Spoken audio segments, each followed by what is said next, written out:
Bienvenue dans le jour 1 de ce qu'on va partager aujourd'hui.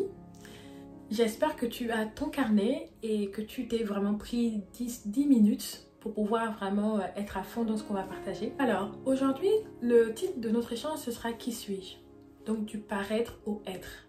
Bien que nous sachions que notre bien-être émotionnel compte, parfois, on se néglige, on s'oublie. Par exemple, on fait preuve d'un altruisme déséquilibré. Nous pensons que si nous mettons en fait plus d'énergie sur les autres, nous allons être récompensés par le ciel. Nous avons en fait inconsciemment réduit notre vie à un système de récompense de la vie, du ciel. Si je fais le bien aux autres, et c'est bien de faire le bien, hein, je ne dis pas le contraire, la vie va me récompenser. Comment ? Parfois, tu vas faire beaucoup d'efforts et de sacrifices pour le bien-être de ton ami, de ton mari ou bien de ta relation professionnelle, mais pas pour le tien. Tu vas dépenser beaucoup d'argent pour le confort et le plaisir de l'autre, mais pas pour le tien. Tu vas investir beaucoup de temps à son développement et très peu au tien. Tu vas placer très souvent les désirs de l'autre en priorité et pas les tiens. Tu vas te sentir valorisé particulièrement par ce que tu fais pour l'autre, mais pas forcément pour qui tu es d'abord. On peut faire une longue liste comme ça. La question que j'aimerais te poser aujourd'hui est la suivante. Pourquoi tu te négliges autant ? Dessus, tu vas me dire, mais non, moi je me néglige pas. Hein. Je me néglige pas du tout. Je prends soin de moi, je suis propre, je sens bon. Au travail, je déchire, je suis vraiment la meilleure collaboratrice qu'ils peuvent avoir. Non, je ne parle pas de toi extérieur. Je parle du toi intérieur, du vrai toi. Pourquoi tu te négliges autant ? Je ne dis pas qu'il ne faut pas prendre soin de soi, que je ne dis pas qu'il ne faut pas être propre. Je ne dis pas qu'il ne faut pas offrir des cadeaux aux autres. Je ne dis pas qu'il ne faut pas être bon envers les autres. Je parle du fait que tu fasses tous ces efforts dans une relation sans les faire d'abord pour toi ou même plus pour toi. Je parle du fait aussi que si tu analyses bien les relations que tu as aujourd'hui ou bien pourquoi tu as du mal à être en relation, tu vas te rendre compte qu'il y a un souci.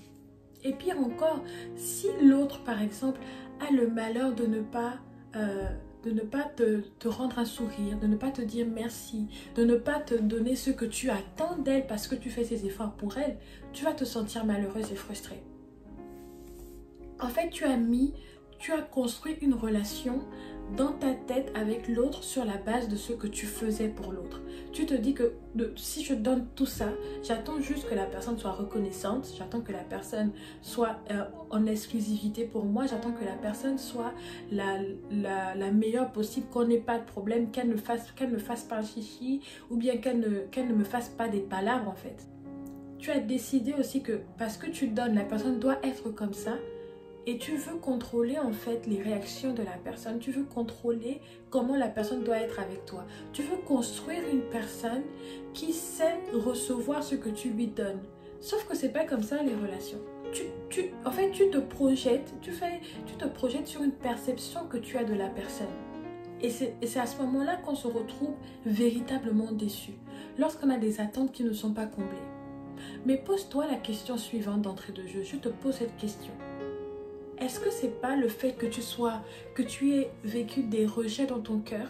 Est-ce que c'est pas le fait que tu sois intérieurement blessée et pas reconstruite que tu te projettes autant sur les gens, que tu te projettes autant sur ce qu'ils peuvent faire pour toi? Est-ce que tu vas réellement bien? Est-ce que tu vas réellement bien dans ton cœur aujourd'hui? Tu peux répondre oui, je vais super bien. Vas-tu continuer à te négliger au point d'assécher ton cœur parce que tu t'attends à recevoir probablement ce que tu ne vas même pas recevoir de l'autre? Vas-tu arrêter de faire semblant d'être forte, de faire semblant d'être la fille qui va bien, la femme qui sait prendre soin de son foyer, qui sait prendre soin de ses enfants, qui sait travailler? Vas-tu arrêter de faire semblant?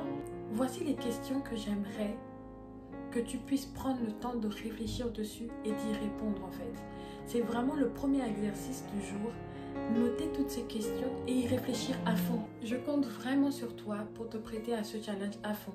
et je compte sur ton carnet. J'aimerais vraiment que tu notes toutes les réponses qui vont monter dans ton cœur, que tu puisses les noter parce qu'à la fin de la semaine, nous allons voir vraiment une grande différence. L'objectif, c'est de vraiment réaliser que notre état influe sur nos relations, premièrement, et nous responsabiliser dans nos relations.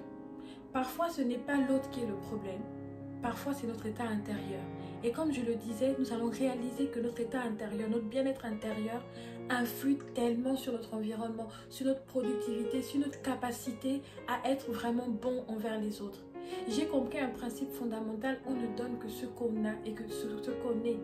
Si à l'intérieur tu es brisé, vraiment j'aimerais que tu prennes ce temps de pouvoir répondre à toutes ces questions et je te dis rendez-vous demain. On se donne rendez-vous demain pour la vidéo 2.